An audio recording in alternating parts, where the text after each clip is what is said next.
Hola, bueno, seguimos en la asignatura de Psicología Fisiológica. Hoy vamos a comenzar el tema 3, que sería conductas reproductoras. Pues empezamos porque este tema es todavía más extenso que el anterior. Bueno, pues introducción. La reproducción es absolutamente necesaria para el mantenimiento de la especie y eso es sabido por todos. Pues bueno, se requiere una constelación de conductas que tendría dos fines consecutivos.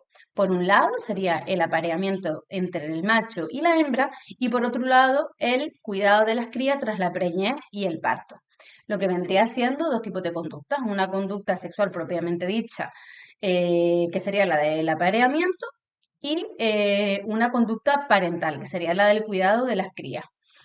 Bueno, pues este tipo de conducta sería un conjunto de conductas complejas que tendría las siguientes características.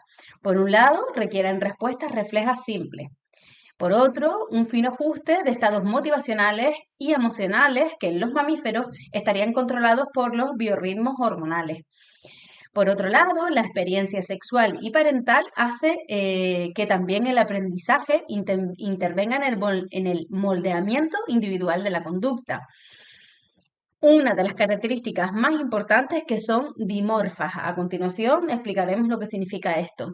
Y el sexo es el mayor factor morfométrico discriminante en biología. Bueno, pues, ¿qué es el dimorfismo sexual?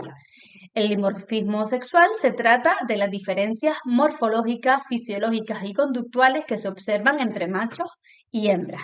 Estas diferencias son por norma general cuantitativas, es decir, se pueden medir, se pueden observar y demás. Tal y como señaló Darwin, el dimorfismo se debe a la selección natural. La selección sexual tiene como consecuencia el éxito de ciertos individuos sobre otros del mismo sexo en relación con la reproducción y contempla dos posibilidades. Por un lado, los machos luchan entre sí y compiten por las hembras y las hembras permanecen pasivas. Esta sería una de las formas. Otra de las formas sería que las hembras seleccionan a los mejores machos. Y por otro lado, más adelante también se comprobó que también hay una competencia de selección intrasexual, es decir, dentro del propio sexo, entre las hembras, ¿vale? Por los mejores espacios para la reproducción y la elección de los machos. Es decir, en un principio se habían visto las dos primeras posibilidades, que es lo que señaló Darwin, ¿vale? Que los machos luchan y compiten mientras la hembra espera pasiva o la hembra es la que selecciona a los machos. Sin embargo, más adelante también se vio comportamientos de competencia dentro de las propias hembras por espacios y por los machos. Bueno, pues la presión de estos dos procesos se produce, es decir, provoca divergencia morfológica, fisiológica y conductual. Las únicas diferencias cualitativas entre machos y hembras, es decir, de cualidades, serían las siguientes. Diferencias entre los cromosomas sexuales, donde las hembras carecen del cromosoma Y, ¿vale? Las hembras tienen dos cromosomas X y los machos pues tendrían un cromosoma X y un cromosoma Y. Y además la anatomía de los genitales, ¿vale? Los genitales externos. Más adelante hablaremos porque a nivel morfológico interno, sobre todo en la fase embrionaria, se comparten ciertas estructuras. Bueno, muchos investigadores consideran que la selección natural es una subcategoría de la selección natural. Y mediante este mecanismo evolutivo se seleccionaron los caracteres sexuales secundarios y las estructuras cerebrales que estarían relacionadas con el control de las conductas reproductoras. Bueno, vamos con el siguiente epígrafe, que sería observación y medida de las conductas reproductoras en el laboratorio. Bueno, la aproximación a los mecanismos cerebrales y neuroendocrinos que controlan las conductas reproductoras se han hecho históricamente a partir de modelos experimentales con animales y se ha utilizado principalmente primates y roedores, con más frecuencia, pues casi siempre las ratas, ¿vale? Por cuestiones económicas y de facilidad.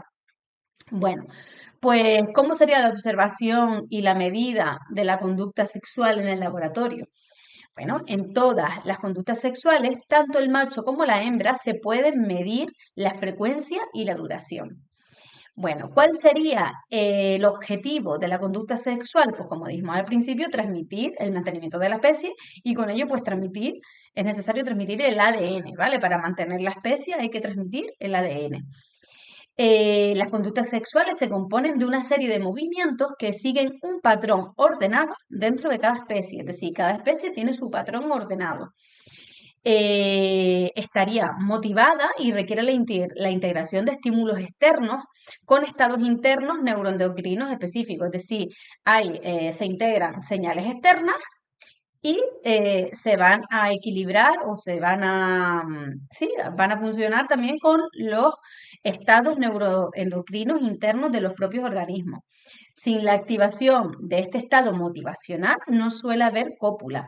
Que, por ejemplo, imagínate, normalmente los machos no están activos sexualmente por épocas, ¿no? Ellos siempre tienen el radar, me estoy hablando de las ratas, ¿vale? Aunque yo creo que se puede comparar con muchas especies. Tienen el radar ahí siempre puesto, pues bueno. Sin embargo, las hembras de la mayor parte de los mamíferos va por ciclos, es decir, entran en celo. En el caso de las ratas se llama el ciclo, son ciclos astrales, que son como más cortitos.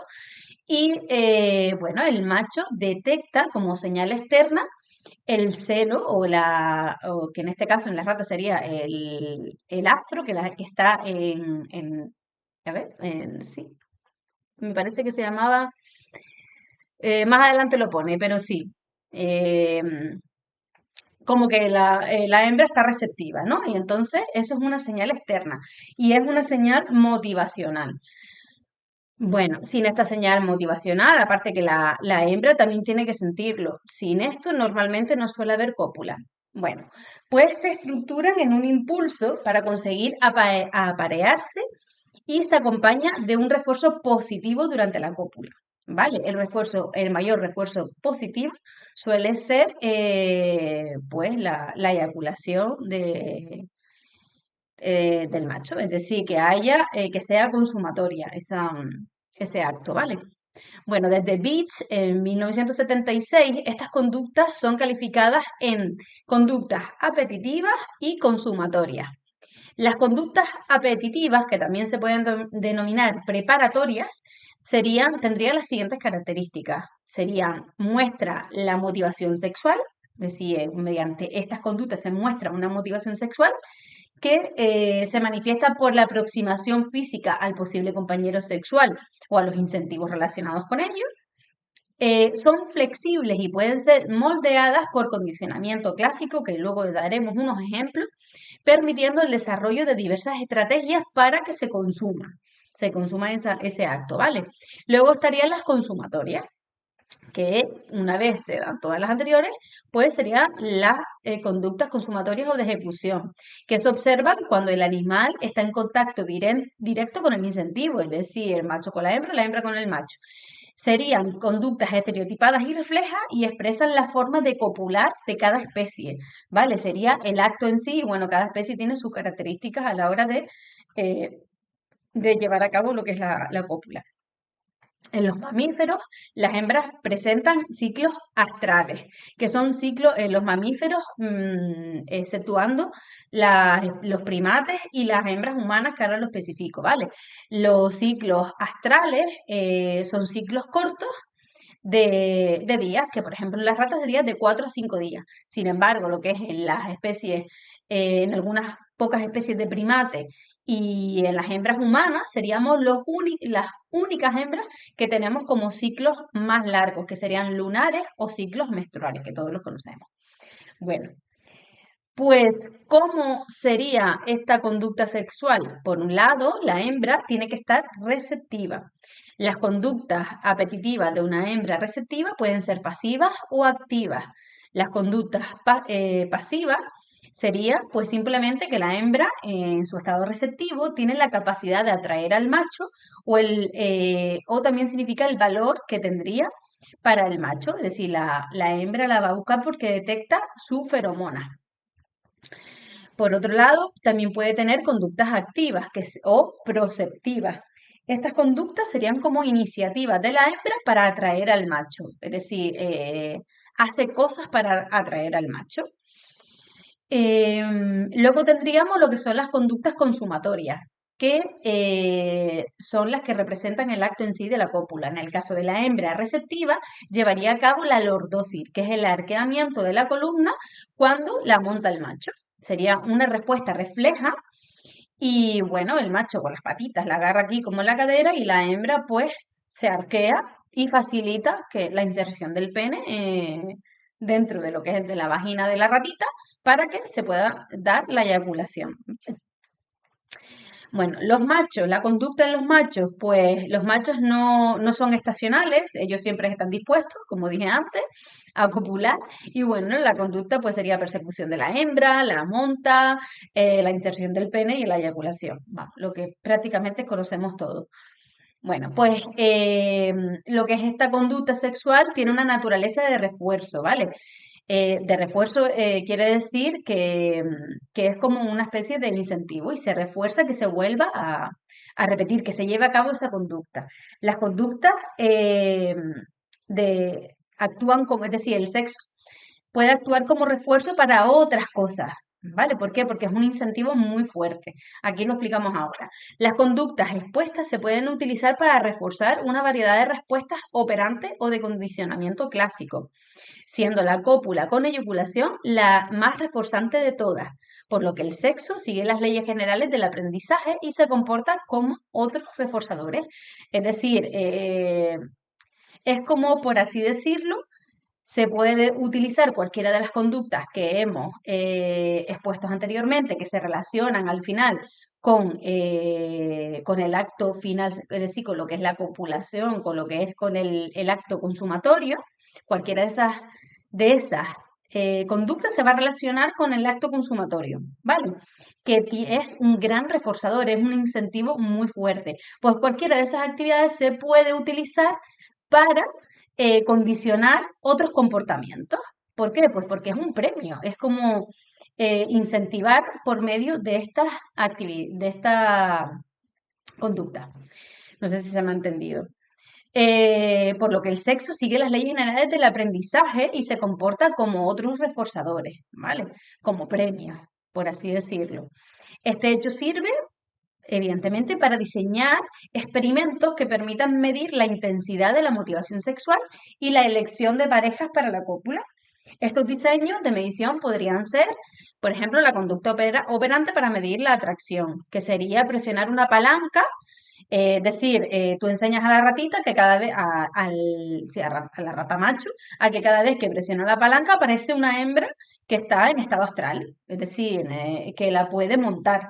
Pues eso es un refuerzo positivo y lo estás enseñando a la ratita que apriete la palanca.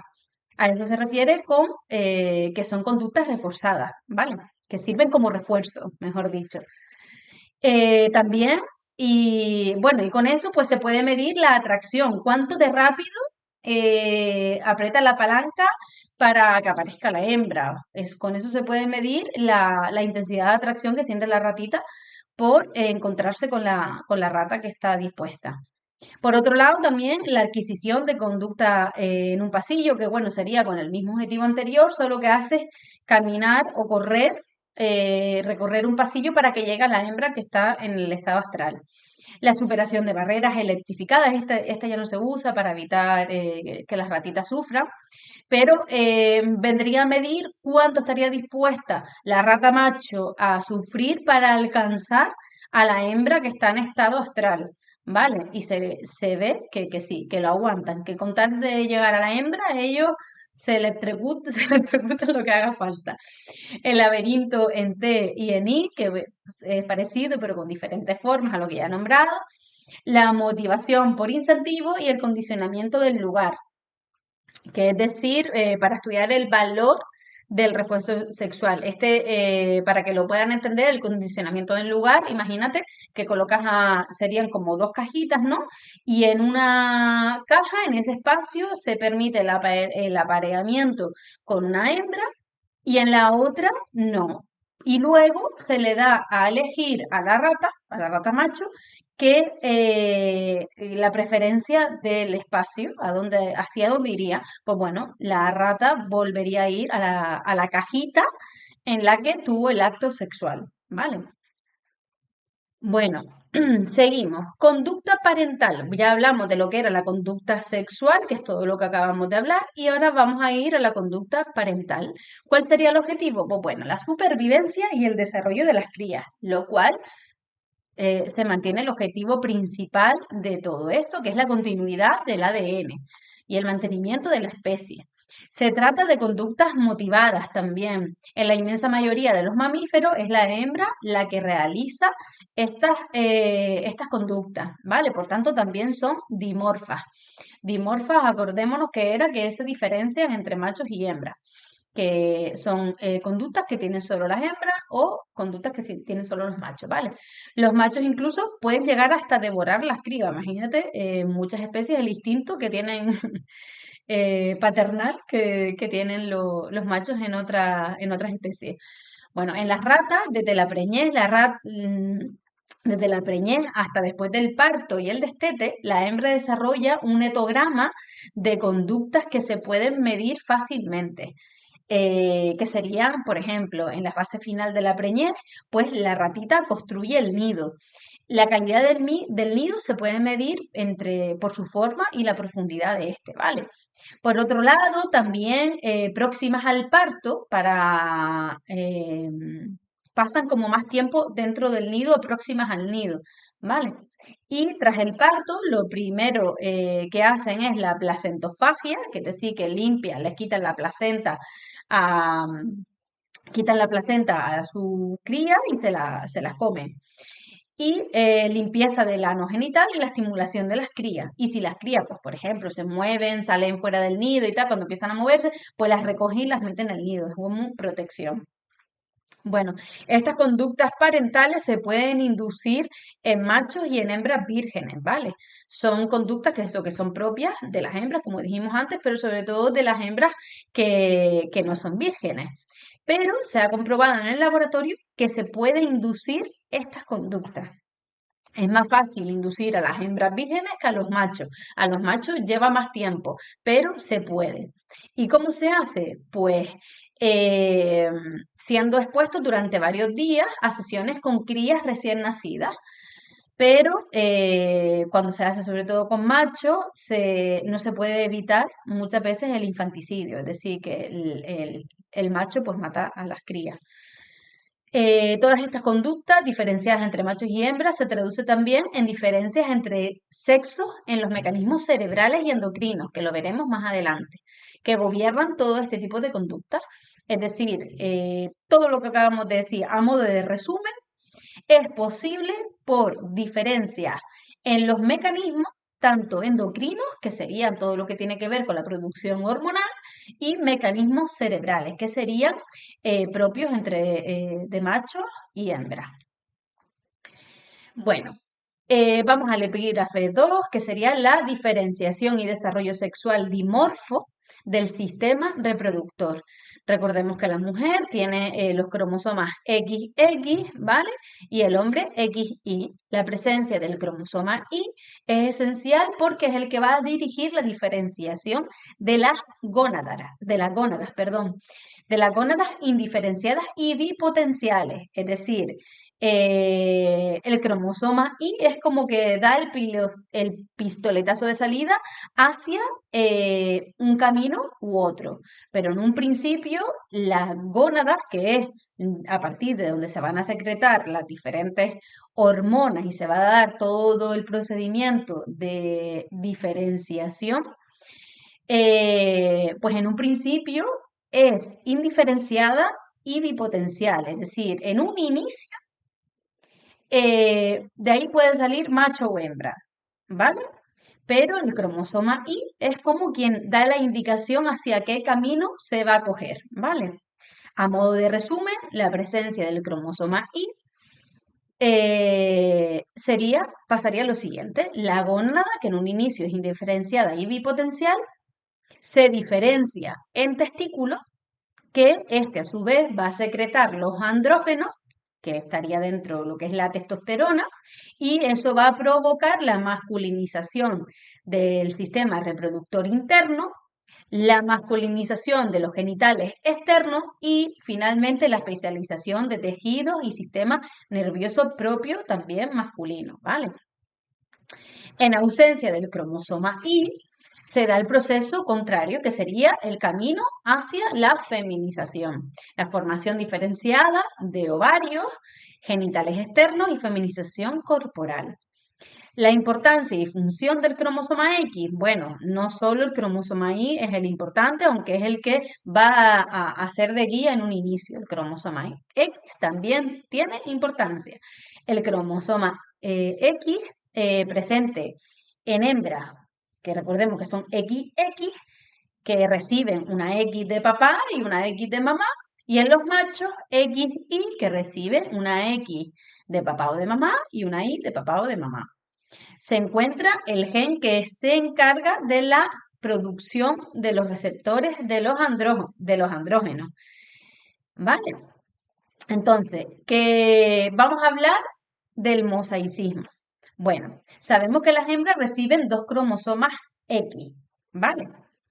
Entonces, el procedimiento este del mosaicismo solo se da en hembras y es por este motivo, porque tiene como un doble cromosoma, ¿no? Es decir, tiene dos cromosomas, como el macho también, pero es repetido. Entonces, debido a que la hembra presenta estos dos cromosomas repetidos, para conseguir una expresión génica similar y que no haya una producción excesiva de los mecanismos que se encarga, es decir, de las características que va a aportar el cromosoma X para que no sea duplicado y no sea algo exagerado, pues tiene que haber unos mecanismos regulatorios que inhiba en parte o por completo ese segundo cromosoma X, ¿vale? La producción de sus características.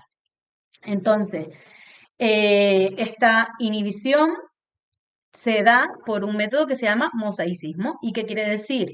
Pues que en algunas células el cromosoma X inhibido va a ser el procedente de la madre y en otras va a ser el procedente del padre. Entonces hay como un equilibrio ahí genético, ¿vale? Y se llama mosaicismo, ¿por qué? Porque algunos van a tener la información de mamá y otros va a tener la información de papá. Y es como un mosaico, ¿vale? Bueno, seguimos. Diferenciación de la gónada masculina, es decir, cuando la gónada, que en un principio es bipotencial, e indiferenciada y se inicia el camino hacia la diferenciación en testículos, ¿vale? Ese camino, la gónada, que va a ser donde es decir, cuando se diferencia, cuando la vía que coge es hacia la masculinización, esa gónada va a secretar principalmente testosterona, ¿vale? Y si se diferencia hacia el lado femenino, pues va a ser estrógenos y demás. Y bueno, este paso es muy importante. La determinación del sexo a partir de la gónada indiferenciada y bipotencial del embrión. El cromosoma Y, como dijimos al principio, es el que da el pistoletazo, ¿no? de salida y es el que va a determinar hacia dónde se camina. Bueno, pues los primeros indicios. La presencia, vamos a hablar de lo que es el cromosoma, a ver, sí, la diferenciación hacia testículos. Bueno, el cromosoma Y como determinante ocurriría los primeros indicios. Presencia de testículos tanto en individuos XY como en individuos XY. Vale, voy a explicarme mejor acerca de qué significa esto. Bueno, las pruebas sobre las que se han apoyado para decir que el cromosoma Y es el que determina hacia dónde se va a diferenciar la gónada, es decir, si hacia masculino o femenino, se apoyan los siguientes indicios. O sea, para lo que prueba que es el cromosoma Y, pues bueno, es que se comprobó la presencia de testículos en individuos con cromosomas XY como en aquellos individuos que tienen el síndrome de Klinefelter, que serían individuos que tienen que tienen cromosomas XY, es que tienen como tres cromosomas, ¿vale? Y solo por el hecho, aunque tenga dos X, por el hecho de la presencia de la Y, se desarrolla testículos, ¿vale? Además, otra de las pruebas en las que se han apoyado es que existe presencia de ovario tanto en individuos XX como en X0, que sería el síndrome de Turner. Pueden buscarlo en internet para que vean las características de las personas que padecen estos dos síndromes.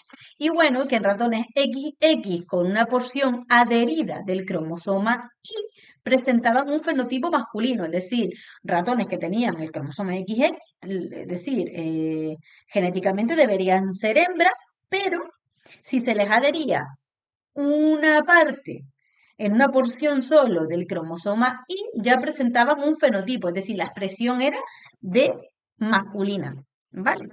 La expresión genética era masculina, aunque en el ADN tuviesen doble X y solo una porción de Y. Entonces, todo esto indicaba que el cromosoma Y es el que guía el camino hacia la masculinización y la no feminización, ¿vale? El descubrimiento también del gen SRY que fue descubierto por Sinclair en 1990, es el encargado de disparar este proceso y es el determinante del testículo que se identifica en el cromosoma Y. ¿Vale? Bueno, pues repasito rápido por esto. La diferenciación de la gónada hacia la masculinización o la feminización tiene que ver con el cromosoma Y. Y esto se sabe, pues, por los indicios que nombré antes, que la presencia mínima que sea del cromosoma Y en su totalidad o en una porción, siempre va a tener un fenotipo masculino, ¿vale? Y por otro lado, se descubrió que en este cromosoma se encontraba un gen que es el SRY y es el que se encarga de dar este pistoletazo de salida, esta determinación hacia la formación de testículos, ¿vale? Bueno, la diferenciación, ¿cómo se da exactamente hacia los testículos? Bueno, pues como acabamos de decir, sería a partir de el gen SRY que se encuentra en el cromosoma Y. Este gen es el que va a dirigir este proceso.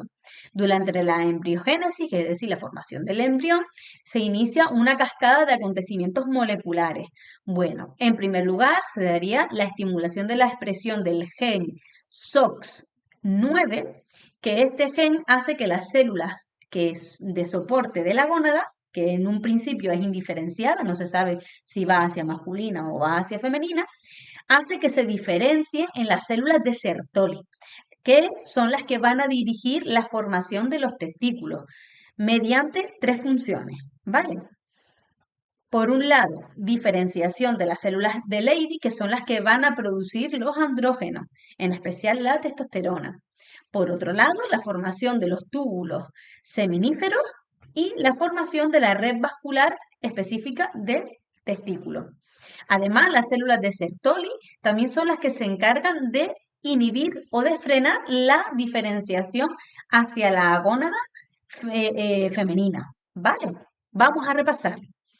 Estamos, diferenciación hacia testículo. ¿Con qué empieza? Pues con el gen SRY, que cuando en presencia de este gen se va a producir la estimulación de la expresión del gen SOX9, SOX9.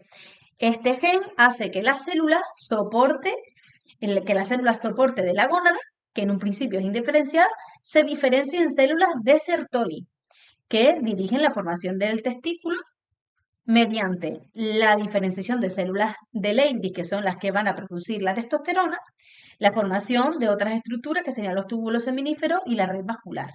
¿Vale? Y además, al mismo tiempo, las células de Sertoli van a inhibir la vía de diferenciación hacia la feminización. Bueno, pues la activación o no del gen SRY, ¿vale? Que es la que va a determinar que se siga la vía masculina, eh, se da en una ventana de tiempo corto que se llama periodo crítico. Este periodo crítico, es decir, es como un tiempo determinado cerrado, que si ahí no se produce la activación, pues la vía que se coge es otra. Eso se suele dar en la formación de diferentes órganos. Pues bueno, en la formación de los órganos sexuales se da. Si en el periodo crítico no se produce la activación del gen SRI, la vía que se va a coger va a ser la femenina, ¿vale? Y la gónada se diferenciaría en, en femenino, en ovario, ¿vale? Por lo que dice que fuera de esta ventana no sería posible que el gen ejerza su función, y su función es dirigir la diferenciación hacia testículos, la función del gen SRI. Bueno, pues con esto terminamos lo que es la diferenciación hacia los testículos. Creo que es sencillo. Activación del SRI, estimulación de la expresión del SOX9. El SOX9 va a hacer que aparezcan las células de Sertoli, y las células de Sertoli va a hacer que aparezcan las células que se encargan de la producción de testosterona y de otras estructuras de lo que es el aparato reproductor masculino. Pues ahora vamos a hablar acerca de la diferenciación hacia los ovarios. Bueno, aún no se conoce con precisión exacta los mecanismos genéticos de la diferenciación de la gónada hacia su forma, hacia ovario, ¿vale? Hacia la forma femenina. Originalmente se pensó que lo que hacía posible esto era la ausencia del gen SRI. Sin embargo, en la actualidad se acepta que además de la ausencia de este gen, que dijimos que si no se activa, entonces se aparece lo que es se inicia la vía de feminización. Además de esto, también es necesaria la activación de un grupo de genes y en esto pues se apoyan dos hechos, es decir, esta afirmación se apoya en dos hechos, aunque todavía no se conozca todo al 100%, que la expresión genética de la gónada indiferenciada, es decir, antes de dirigirse hacia macho o hembra, hacia el periodo crítico, es sexualmente dimorfa, lo cual quiere decir que existen algunas diferencias. Aunque la gónada está indiferenciada, existen algunas diferencias según sea XX o XY, ¿vale?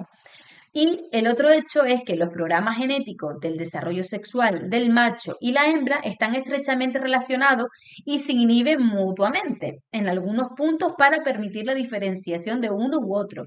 Es decir, según tengamos cromosomas XX y XY, pues también se van a producir unas inhibiciones para favorecer lo que genéticamente se tiene que expresar, ¿vale? Por defecto o no, la ausencia de la activación del gen SRI induce el inicio de una cascada de genes activadores y represores, ¿vale? La ausencia de la activación de este gen va también a producir una cascada de genes que van a activar cosas y van a reprimir otras. Entonces, cuando hay ausencia de la activación del SRI, se coge la vía hacia la formación de la gónada femenina. Y esta vía va a tener genes activadores y genes represores. Por un lado, la activación del gen WNT4 y la represión al mismo tiempo del gen DKK1 es una de los pasos de esta cascada, ¿vale? En un principio, ausencia del SRI, pues lo primero que sucede, activación del gen WNT4 y la represión del gen DKK1. El gen WNT4 va a activar la vía del gen beta-catemina en las células somáticas del ovario. Y esto va a provocar la activación de unos genes que se llaman FOXL2, que van a inhibir el SOX9, que se acuerden que el SOX9 es el que daba pie en la parte masculina a la formación de las células de Sertoli, que es la que iba a dirigir el resto de la vía masculina. Pues bueno, la célula del gen beta-catemina activa a los FOXL2, que estos son los que se encargan de inhibir al SOX9 para que no se formen las células de Sertoli, ¿vale?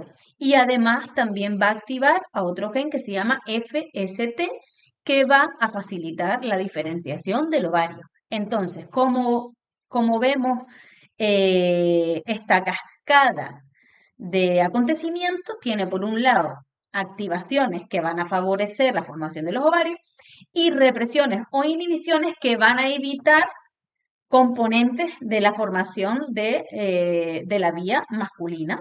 ¿Vale? Por eso siempre tiene que haber un equilibrio. Por un lado se activan cosas y por el otro lado se inhiben otras, para que se mantenga un equilibrio. Al mismo tiempo que se está fomentando la formación de la feminización, se está bloqueando la formación de la masculinización. ¿Vale? Sea cual sea la diferenciación, la inhibición va a ser mutua, que es lo que acabo de decir, y esta se va a mantener a lo largo de toda la vida, o sea, nuestro organismo siempre está ahí batallando y manteniendo la represión. Por ejemplo, yo que soy mujer, mi cuerpo está batallando para que de repente ahora no se me estartale todo ahí dentro y se me empiezan a formar estructuras propias masculinas, ¿vale? Pues sí, esto es así. Y si esta represión no se diera, puede haber transdiferenciación en células adultas, es decir, esto puede llegar a pasar y ha pasado. Y aquí hay un ejemplo. Por ejemplo, si se llegase a eliminar el gen FOXL2, que esto me imagino que se ha hecho a nivel de laboratorio de experimentación, si se elimina el gen FOXL2 en los folículos del ovario adulto, se produce el aumento del SOX9, que va a favorecer, acuérdense, la formación de células de Sertoli. Pues sí, efectivamente, si esta inhibición se rompe, ¿vale? El gen SOX9 empieza a llevar a cabo su actividad y se produce una transdiferenciación de células granulosas del ovario en células de Sertoli, que son las típicas de los testículos, y se empiezan a crear unas estructuras testiculares funcionales, o sea, de locos. Bueno, pues vamos al siguiente epígrafe, que sería la diferenciación de los órganos sexuales internos. Vale, recordemos que los puntos anteriores era la diferenciación de lo que venía siendo la gónada.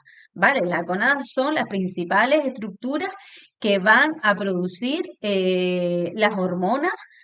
En el caso de los hombres, toda la testosterona y demás, y en el caso de las mujeres, pues estrógenos y demás. ¿Vale? Primero, gónadas. Ahora nos vamos a la diferenciación de los órganos sexuales internos. ¿Vale? Los órganos sexuales internos, que serían todas las estructuras que tenemos a nivel interna. Bueno, tras la diferenciación de las gónadas masculinas o femeninas, se va a diferenciar el resto de los órganos sexuales internos. También estos órganos son potencialmente bisexuales en el embrión, es decir, al principio son bipotenciales, de ahí puede surgir cualquier cosa, y derivan de dos sistemas de conductos embrionarios. Antes de la diferenciación de la gónada, es decir, antes de los pasos que vimos en el punto anterior, tanto los cromosomas XX como los XY tienen ambos tipos de conducto. Es decir, antes de que se produzca la diferenciación de la gónada, antes de que aparezcan testículos o se inicie el camino, o se decida el camino hacia testículos, el camino hacia ovarios, pues tanto los XX como los XY van a tener los dos tipos de conductos necesarios para la diferenciación de los dos tipos de sexo, ¿vale? En la especie humana, estos conductos ya se pueden observar desde el día 25 de la vida embrionaria, ¿vale?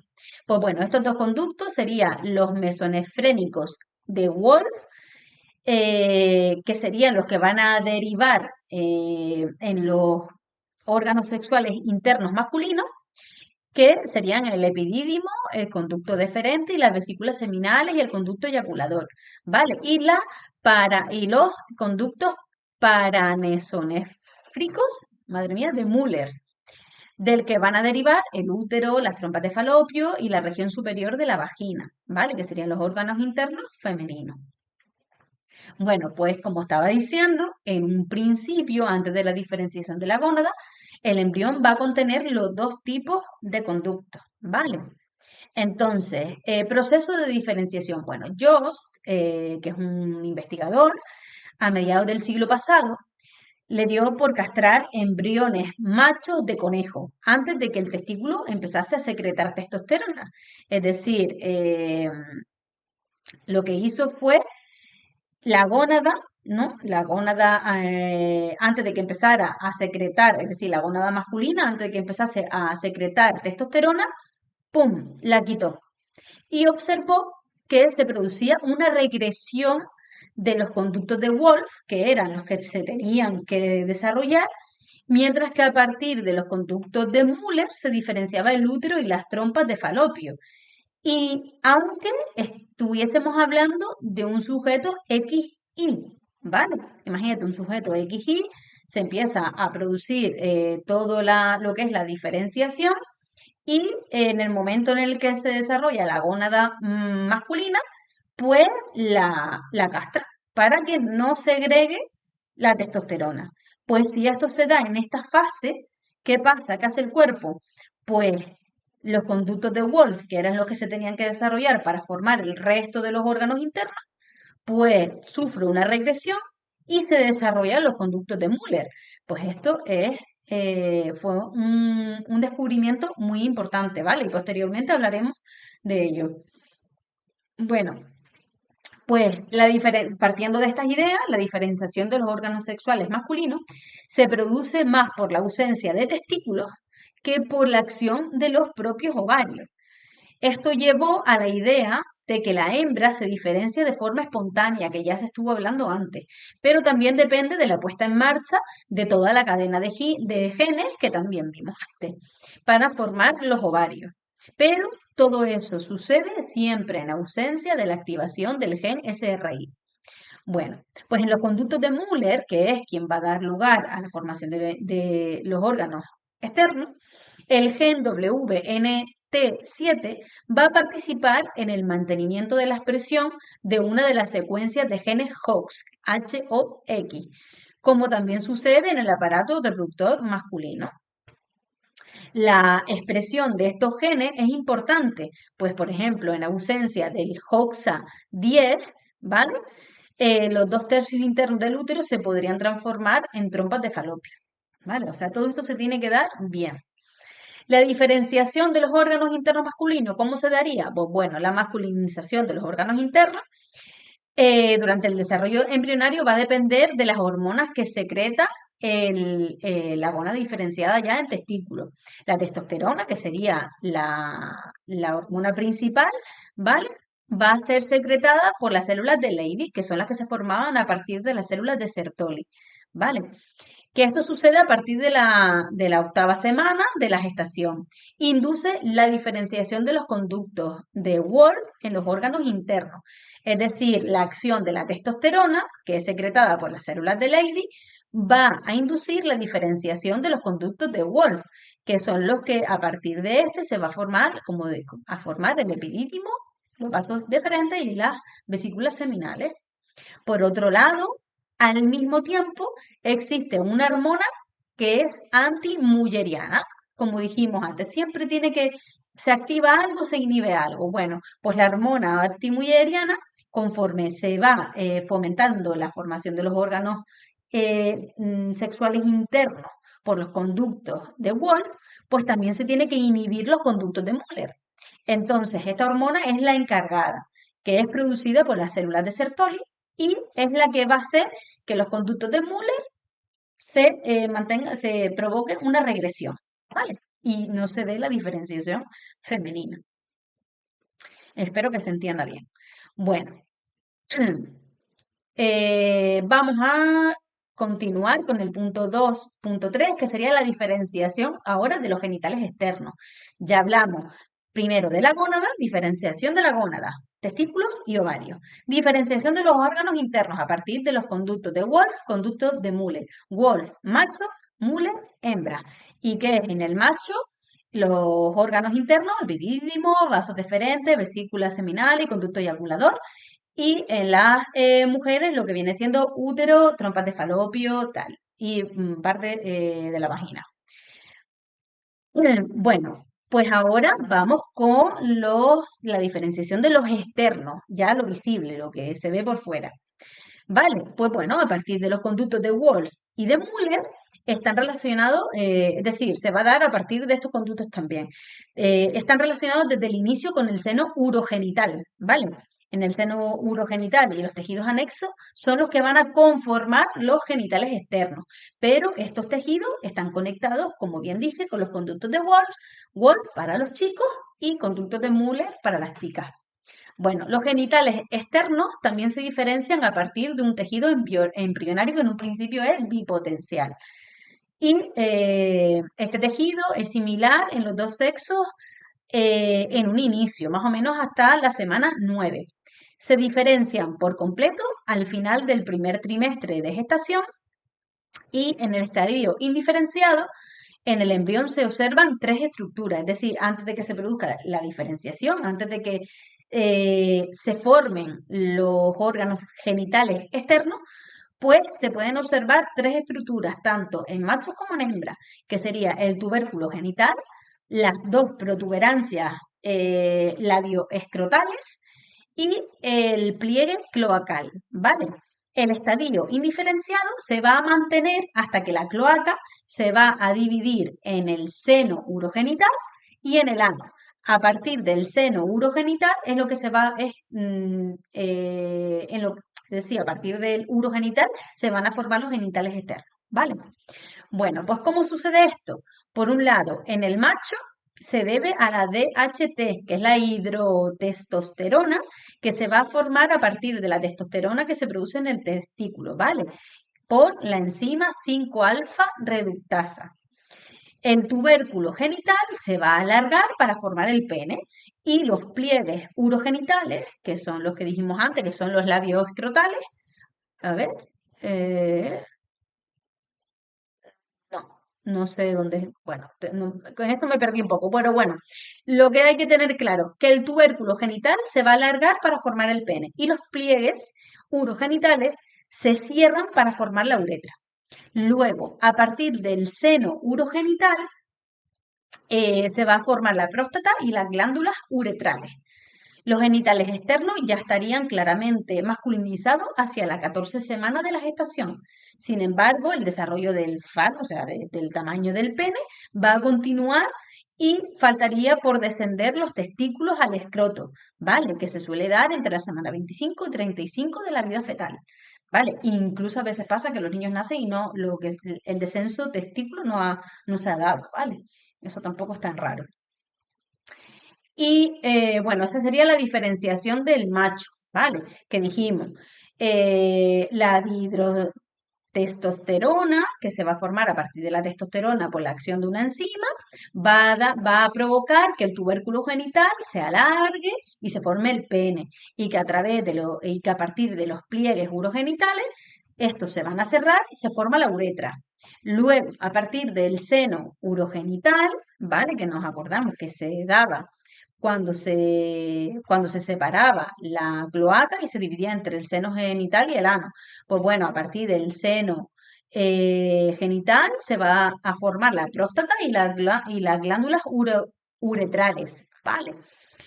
Y esto continúa, este desarrollo continúa durante el resto de las semanas. ¿Y en la hembra? ¿Qué sucede en la hembra? Pues bueno, la diferenciación en la hembra es promovida por la ausencia de andrógeno, es decir, la ausencia de testosterona y la presencia de estrógenos, ¿vale? Que es se van a formar, perdón, por la acción de los ovarios. La parte distal de los conductos de Müller van a conectar con el seno urogenital para formar el tercio más externo, ¿vale? El más externo de la vagina. Los pliegues urogenitales no se van a cerrar, que sí se cerraban en los hombres, ¿vale? En este caso, en las chicas no se cierran y van a formar los labios menores. Y las protuberancias, labios escrotales, van a formar los labios mayores. Las protuberancias labios escrotales que no lo dije, en el macho forma el escroto, ¿vale? Es decir, la bolsita de los testículos. Y el clítoris se va a formar a partir del tubérculo genital. Bueno, pues la diferenciación sexual no solo se produce en el sistema reproductor, sino que también se va a extender a todos los tejidos del organismo, ¿vale? Y bueno, en la especie humana, el proceso de diferenciación ocurre a lo largo de la gestación, comenzando los primeros días de vida embrionaria y concluyendo hacia el final del primer trimestre. Bueno, lo tengo que dejar por aquí. quería hacer un poquito más largo para no tener que hacer tantos vídeos de este tema, pero me tengo que marchar a buscar a mis hijos al cole. Así que nada, lo dejamos por hoy y mañana intento continuar con el punto 3 que sería el dimorfismo sexual en el cerebro, ¿vale? Porque también hay diferencias a nivel cerebral de la conducta sexual y es súper interesante. Así que nada, mañana continuamos y espero que estén entendiéndolo todo muy bien. Cualquier duda me lo pueden dejar en comentarios y yo cuando finalice los vídeos del tema 3 subiré el PDF, el enlace a los comentarios de los vídeos, ¿vale? Pero mientras tanto no, porque lo tengo incompleto, lo voy haciendo conforme voy haciendo los vídeos también, ¿vale?